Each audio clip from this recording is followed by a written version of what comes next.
जगदम्बे माँ, हाथ जोड़ में अर्ज करूं मैया की जो हमारी सहाय। कुल देवी की आराधना से हमें सब कुछ प्राप्त होता है। घर का सुख, शांति, रुपए, पैसे, संतान, जो भी हमारी समस्या, जितनी भी कुल की अधिष्ठात्री देवी यानी हमारे घर की अधिष्ठात्री देवी, उसकी पूजा पाठ यजन करने से हमें सब वस्तुएं, भौतिक सारी सुख सुविधाएं प्राप्त होती है जो अन्य किसी देवता से प्राप्त नहीं हो सकती। चाहे हम कितना भी यजन कर ले, चाहे साक्षात माता लक्ष्मी का यजन कर ले, तो भी हमें प्राप्त नहीं हो सकती, क्योंकि कुल देवी ही अष्टलक्ष्मी है। घर की सारी दुविधाओं से हमें वो ही निकाल सकती है। उनकी भक्ति विशेषता करनी चाहिए गृहस्थ इंसान को, और बड़ी प्रेम से पूरे परिवार को, छोटे बच्चों से लेकर सबको कुल देवी में बहुत बड़ी विशेषता, बहुत बड़ी खूबियाँ होती है। अगर कुल की देवियाँ सारी लोग अगर 80% लोग जानते भी नहीं है और जानना चाहते भी नहीं है। देवी कुल की कोई है, वो कहीं जा रहे हैं, कहीं काली का कमट जा रहे हैं, कोई शमशान काली के पीछे पड़ा है, कोई अघोरी के पीछे पड़ा है। सत्य में जानते ही नहीं है, मिलना कुछ है नहीं, और पूरा जिंदगी निकाल दी भक्ति के पीछे। समझ में नहीं आ रहा भक्ति करनी किसकी है, कौन बताए रास्ता। कुल की देवी अधिष्ठात्री हमारे घर की साक्षात हमारे कुल स्वामिनी, जहाँ से हमारे कुल की उत्पत्ति हुई है। तो उनके भाव के भजन में कहता हूँ, बारंबार अपने भाव से कुल की देवी को हमेशा रिझाइए, बुलाइएगा। ये माँ, तो मेरी घर की अधिष्ठात्री है, ये घर तेरा ही है, तुझे यहीं निवास करना है। बारंबार करू विनती जी, बारंबार करू विनती माँ, कठे तो लगा दी अतरी देर। अम्बे जी माने दर्शन दीजो सा, धरणी अपरा दर्शन दीजो सा। काई थारो रथ फस्यो बाड़ू रेत माए, काई थारो रथ फस्यो बाड़ू रेत साजी, काई थारो गम गयो शेर। अम्बे जी अपरा दर्शन दीजो सा। कि हे माँ, क्या तुम्हारा रथ कहीं रेत में फंस गया है? हे माँ, कहीं तुम्हारा रथ का शेर तो नहीं गम गया है? तो तुम माँ इतना देर क्यों लगा रही है? क्यों मेरी पुकार तुम तक आ नहीं रही? ये भक्ति की कितनी पराकाष्ठा पर याद करना चाहिए आपको माता को। दुनिया में किसी देवता की भक्ति करते हैं, हमारे गुरु को पूजने से क्या होता है?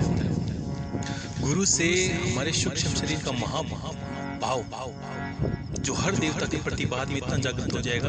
जब भी आप बुलाओगे, आप ऐसा बोलोगे, जिस तरह गुरु के पीछे रह नहीं सकते, उसी प्रकार महाभाव का उदय, गुरु के पीछे अश्रुपात होने से हमारे शरीर के अंदर महाभाव का उदय होता है, जो हमारे हृदय चक्र जागृत करता है। उस चक्र जागृत से हम किसी हर चक्र की विशेषता होती है, किसी भी देवता को अपनी तरफ आकर्षित कर सकते हैं।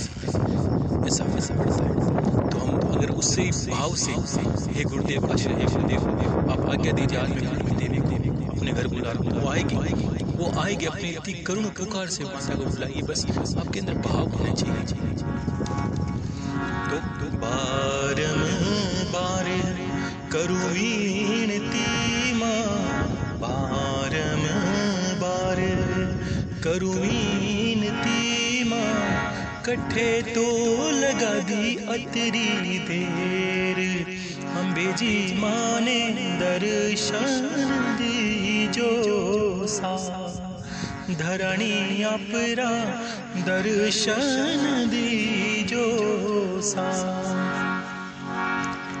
काई थारे पग कांटो भाज गयो माँ, काई थारे पग कांटो भाज गयो माँ, काई थारे काना छा गई बोल। अम्बे जी अमाने दर्शन दीजो सा, धरणी अपरा दर्शन दीजो सा। कि हे माँ कहीं तेरे पैरों में कांटा तो नहीं लग गया है, कहीं मेरी आवाज़ सुन रही नहीं है, तो जानबूझ के बहरी हो गई है, मेरी आवाज़ तुम तक नहीं पहुंच रही। ऐसा थोड़ी हो सकता है कि पुत्र बुलाए और माँ नहीं आए। हे माँ ऐसा मत कर, तू चली आ बस मेरे घर पर। कभी भी इंसान को कुल देवी को पूजा करते, जैसे जो इंसान रुपये पैसे कमाते हैं, घर की सुख सुविधाओं का ध्यान रखते हैं, उनको कुल की देवी का नाम लिए बगैर घर से बाहर नहीं निकलना चाहिए। अगर वो ऐसा करके हे माँ आज मैं कुछ कमाने के लिए जा रहा हूँ, तो कभी खाली नहीं आएगा जाने। अगर उसने माँ का आशीर्वाद लिया है तो कभी भी खाली नहीं आ सकता। हर काम उसके इतने ज़्यादा 80% उसको सुबह यजन करना चाहिए। शक्ति स्वरूप है माँ साक्षात जगदम्बा, कुल की देवी के स्वरूप में आप एक घर की अधिष्ठात्री। बारंबार करूं विनती माँ, बारंबार करूं विनती जी, कट्ठे तो लगा दी तेरी देर। अम्बे जी माने दर्शन दीजो सा, धरणी अपरा दर्शन दीजो सा।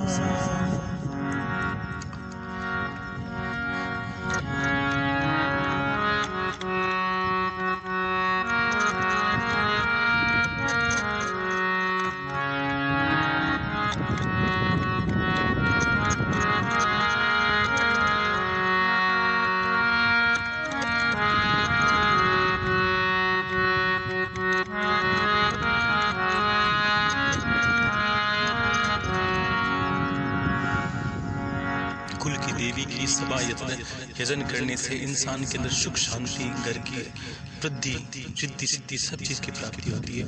इसलिए कुल की देवी को छोड़कर हमें दूसरी देवियों के यजन करने से हम महापाप के भागी बन जाते हैं। ठीक वैसे ही जैसे घर के अंदर हमारे वृद्ध माता पिता भूखे बैठे हैं और संसार में हम अलग अलग जगह पर खाना वितरित करते हैं, तो वो दोष इतना ही बड़ा माना जाएगा कि हम आगे नहीं निकल सकते।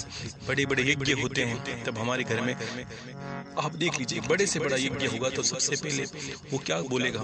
ओम कुल देवी नमस्वा, ओम इष्ट देवता नमस्वा, ओम ग्राम देवता नमस्वा, ओम पितृ देवता नमस्वा। इनके यजन को पूर्ण करने से पहले हम आगे पैर नहीं रख सकते।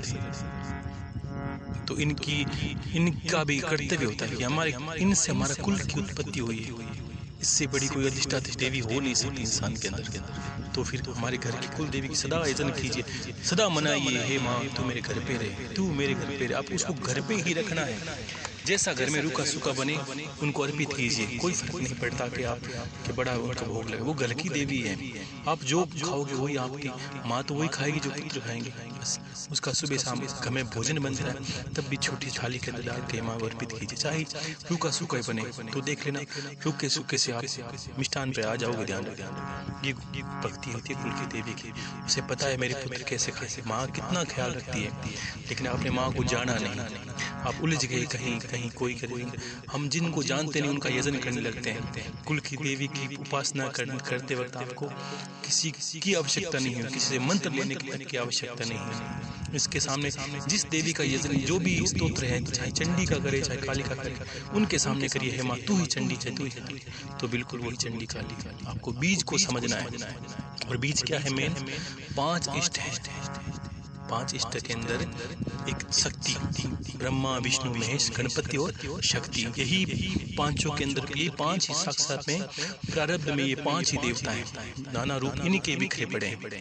तो मूल तत्व को अगर पार्वती को समझ लिया तो कालिका को समझने की जरूरत नहीं आपको। पार्वती को जानिए, उन्हीं ने ही प्रारंभ में रूप धरे हैं। वही नवदुर्गा है, वही 10 महाविद्या है। आपको जानने की जरूरत नहीं। आपने बस जिनको आपने दुनिया क्या करती है, बड़े रूप का दिखावा जहाँ मिलता है, और जिस सन्यासी ने बड़े अकड़म बकड़म करके मंत्र बता दिए उनको धारण कर लिया। मैं बोलूँ बस कुछ नहीं करना, बस देवी का नाम लगा, हे माँ हे माँ, तो आपको लगेगा नहीं गुरु जी ज़्यादा जानते नहीं। अगर इसका मंत्र तो ऐसा होना चाहिए, ओम ऐं क्लीं क्लीं चामुंडाय विच, ओम ग्लोम ओम क्लीं क्लीं सह ज्वालय ज्वालय ज्वले ज्वले प्रज्वल। जितना बड़ा मंत्र आपको लगेगा ये प्रचंड है, ये हमें कहीं ना कहीं जरूर ले जाएगा। तो फिर हम ऐसी माया में लग जाते हैं, क्योंकि माया का संसार है। जितना बड़ा दिखावा इतना बड़ा संत, जितने बड़े वेशधारी उतने बड़े ज्ञानी, ऐसा बोला। हमने मान लिया, हमारी बुद्धि ऐसी हो गई। ज्ञान सीधा सटीक सरल स्वभावी ज्ञान होता है। सत्य दिखावा नहीं करना। सोने को कोई जरूरत नहीं है बनावट करने की, लोहे को 100 जरूरत पड़ती है, उसको पॉलिश करते हैं, उसको दिखावा करके उसको बेचना है। सोने को बेचने की जरूरत नहीं, वो जितना पुराना वो तो अपनी रेट में उतना ही बिकेगा। सोने को पॉलिश की कोई जरूरत नहीं होती, ठीक है ना। तो फिर जीवन में यजन करने के लिए कुल देवी और गुरु की आज्ञा से इष्ट देवता किस लिए होते हैं कि मोक्ष प्राप्ति के लिए इष्ट देवता होते हैं हमारे। और गुरु के यजन, गुरु करने के बाद हर चीज मान्य हो जाती है। आप गुरुदेव का नाम लेकर, हे गुरुदेव आज मैं कुलदेव की आराधना कर रहा हूँ, तो आप करिए, आप सिद्धियां ही पाएंगे। लोग सिद्धियों के पीछे बिल्कुल पाएंगे, इसमें कोई दो राय नहीं।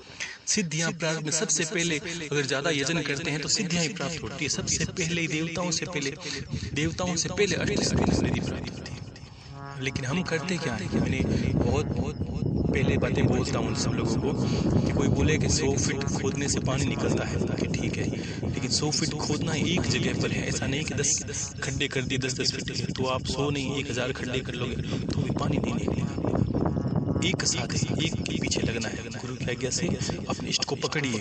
कुल देवी घर की अधिष्ठात्री, वो आपके घर की सुरक्षा करेगी, ठीक है ना। और इष्ट देवता से मोक्ष प्राप्त कर सकते हैं। इष्ट का यजन करने से, ध्यान करने से, जप करने से, अनुष्ठान करने से सिद्धियों की प्राप्ति